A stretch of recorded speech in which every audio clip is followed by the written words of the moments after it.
Hi guys, welcome back to the channel Code in Minutes, and today we are here with another problem. So let's solve the problem. So problem क्या कहती है? We have to find problem name is valid parenthesis, and it is a easy type of problem, but it has some logic. So that logic you have to understand. Okay, so don't go on that it is easy problem. If you don't know the logic, you will not implement it as well. Okay, so let's see. So we have a string given and we have these characters in the string. So these are the characters only in the string, and we have to determine whether the input string is valid or not. Okay, so मैं बताता हूँ आपको क्या कहने की कोशिश हो रही है. एक आपको स्ट्रिंग दी होगी, स्ट्रिंग कोई भी स्ट्रिंग है, मान लो स्ट्रिंग के अंदर दिया है आपको ब्रैकेट, ये वाला ब्रैकेट, फिर ये वाला ब्रैकेट, फिर ये वाला ब्रैकेट, फिर ये वाला ब्रैकेट, फिर ये वाला ब्रैकेट, ये आपको स्ट्रिंग दी है. ठीक है, तो आपको बताना है कि ये वैलिड है या नहीं, वैलिड है या नहीं. कैसे पता लगेगा? पता ऐसे लगेगा कि जब ये है इसके बाद यही वाला कैरेक्टर आना चाहिए. मतलब अगर एक स्ट्रिंग के अंदर ब्रैकेट ओपन हो रहा है तो उस ब्रैकेट को क्लोज भी होना होगा. आपका स्ट्रिंग ऐसे हो सकता है, दिस, ऐसे, फिर ये, फिर ये, फिर ये, फिर ये वाला स्ट्रिंग भी वैलिड है. ये वाला स्ट्रिंग भी वैलिड है. पता है क्यों? क्योंकि जब हम देखना शुरू करते हैं कि ये वाले के बाद ये वाला ओपन हुआ, फिर ये वाला ओपन हुआ, बट क्लोज सबसे पहले वही होगा जो सबसे लास्ट में ओपन हुआ. ठीक है ना? जैसे मान लो कि एक बुक का स्टैक है, इस पे बुक्स रखी हुई हैं बहुत सारी. ये ए बुक है, ये बी बुक है, ये सी बुक है, ये डी बुक है. ठीक है, ये बहुत बड़ा स्टैक है. एक ये बुक्स का स्टैक है, मान लो इस ऑर्डर में बुक्स रखी हुई हैं. ठीक है, तो सबसे पहले मैंने ए बुक रखी, फिर बी रखी, फिर सी रखी, फिर डी रखी. तो अब सब जब मेरे को बुक्स उठानी है, मान लो मेरे को बी बुक उठानी है, मान लो मैंने बी वाली बुक उठानी है. ठीक है, तो अब मैं बी वाली बुक कैसे उठाऊंगा? नीचे से तो मैं यहाँ से तो ऐसे बाहर नहीं निकाल सकता ना, ये तो नहीं निकाल सकता. मेरे को सबसे पहले डी पॉप करनी पड़ेगी, फिर सी पॉप करनी पड़ेगी, तभी मैं बी को पॉप कर पाऊंगा, है ना, तभी मैं बी को एक्सेस कर पाऊंगा. तो जो सी चीज सबसे लास्ट में मैंने डाली वही चीज सबसे पहले बाहर भी आएगी. ये बात मेरे को समझना है. स्टैक के अंदर क्या हो रहा है, लास्ट इन फर्स्ट आउट का प्रिंसिपल यूज होता है, लीफो प्रिंसिपल यूज होगा. Last in first out, last in first out मतलब जो सबसे लास्ट में गया वो सबसे पहले बाहर आएगा. यही देखा ना मैंने इसके स्टैक के अंदर, डी को मैंने सबसे लास्ट में डाला, बट सबसे पहले वही बाहर आएगा. तो इसी यही चीज हमने इस स्ट्रिंग के अंदर भी फॉलो करनी है कि जो सबसे लास्ट में अंदर डाला वही सबसे पहले बाहर भी आएगा.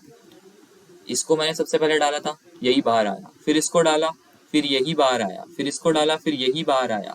अब मान लो कोई स्ट्रिंग ऐसी होती, मान लो दिस, फिर दिस और ये. अब इसके अंदर क्या हो रहा है, या फिर मान लो ये खत्म भी ना होती, इसके बाद ये भी हो जाता और ये भी हो जाता, बट ये वाला शुरू हुआ, फिर ये वाला शुरू हुआ. अब इसके बाद बंद किसको होना चाहिए था? इसी वाले को बंद होना चाहिए था, बट ये वाला बंद हो गया, तो ये वाला वैलिड स्ट्रिंग नहीं है, नहीं है, नहीं है, नहीं है, बिल्कुल नहीं है ये वैलिड स्ट्रिंग. तो यही चीज को हमें इम्प्लीमेंट करना है. इम्प्लीमेंट कैसे करेंगे? जैसे कि मैंने अब आपको ये बताया स्टैक का एग्जांपल, तो स्टैक की मदद से ही हम इसको इम्प्लीमेंट करेंगे. स्टैक होता है, स्टैक क्या चीज होती है? किसी भी चीज का स्टैक. जैसे मैंने बुक्स का स्टैक बताया, ऐसे स्टैक होता है. ठीक है, स्टैक को कैसे इम्प्लीमेंट करते हैं? स्टैक, स्टैक इंट, या फिर स्टैक को कैसे इम्प्लीमेंट करेंगे? कैरेक्टर से इम्प्लीमेंट करेंगे यार. ठीक है ना, स्टैक को इम्प्लीमेंट, स्टैक कैरेक्टर, मान लो एस टी, ये स्टैक इम्प्लीमेंट हो गया मेरा. ठीक है, अब अगर मेरे को पुश करना है किसी चीज के अंदर, तो मैं क्या करूंगा? एस टी डॉट पुश करूंगा. यहाँ पे मैं पुश, जो भी पुश करना होगा, पॉप करना है तो st डॉट पॉप करूंगा, यहाँ पे जो चीज़ पॉप करनी होगी वो लगा दूंगा। तो ये वाले कुछ फंक्शंस इसके अंदर यूज होंगे, और चलो इम्प्लीमेंट करके एक बार देख लेते हैं, ठीक है ना। तो इम्प्लीमेंटेशन के अंदर सबसे पहले मैं एक स्टैक बना लेता हूँ। स्टैक मैंने बना लिया, ये मेरा ये स्टैक, ठीक है। अब मैं एक फॉर लूप चला लेता हूँ, इंट i इक्वल्स टू 0 से लेके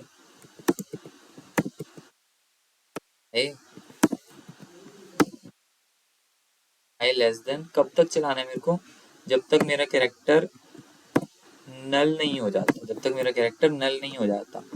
एक बार मेरा कैरेक्टर नल हो गया, अब देखो मान लो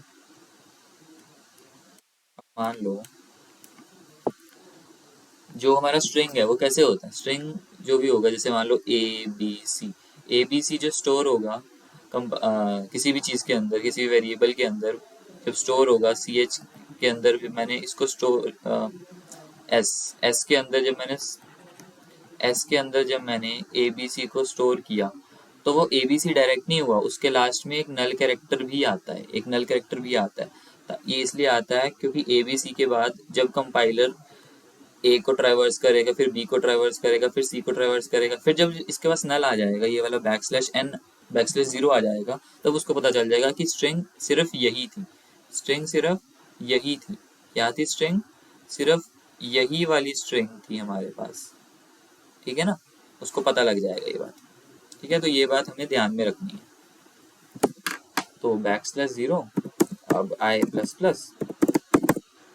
इसके अंदर हम लूप लगाएंगे कि if si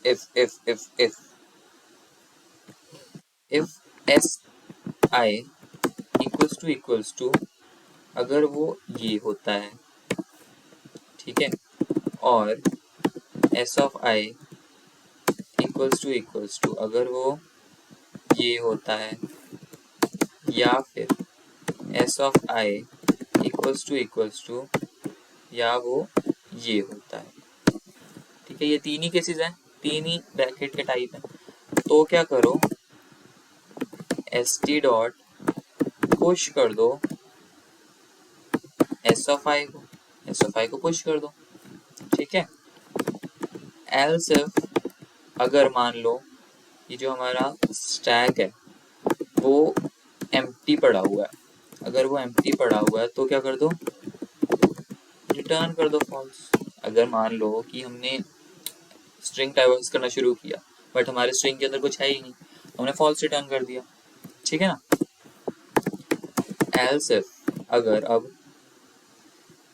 एस आई जो है इक्वल्स टू क्लोजिंग ब्रैकेट हो जाता है, तो हमने क्या करना है, एस टी डॉट, फिर हमने चेक करना है कि इफ, इसके अंदर हम चेक करना है if S T dot top का मतलब है जो टॉप पे एलिमेंट होगा, इक्वल्स टू ये चीज़ है कि क्या जो हम टॉप पे जो एलिमेंट होगा स्टैक के टॉप पे, क्या वो उसका इन्वर्ट है, कि अगर मैंने नॉर्मल ऐसे वाला ब्रैकेट लगाया है, अभी मैं इसके अंदर क्या कर रहा हूँ, मैं ये वाला ब्रैकेट चाहता हूँ, ये वाला ब्रैकेट मेरे पास आया, तो अगर मेरे पास ये वाला ब्रैकेट होगा तभी मैं पॉप कर पाऊंगा ना, वरना तो रिटर्न फॉल्स करूंगा।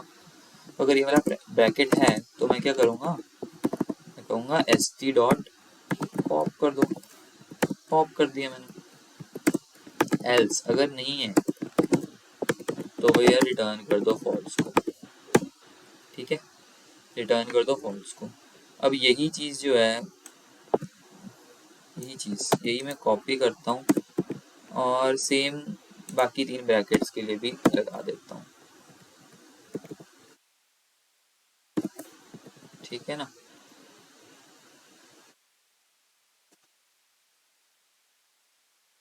ये मैंने तीसरे ब्रैकेट के लिए लगा दिया।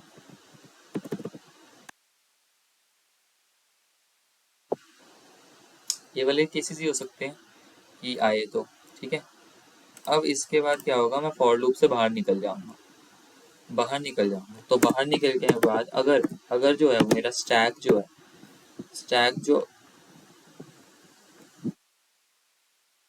जो होगा अगर एम्प्टी है, अगर मेरा स्टैक एम्प्टी है तो मैं क्या कर दूंगा, रिटर्न कर दूंगा ट्रू।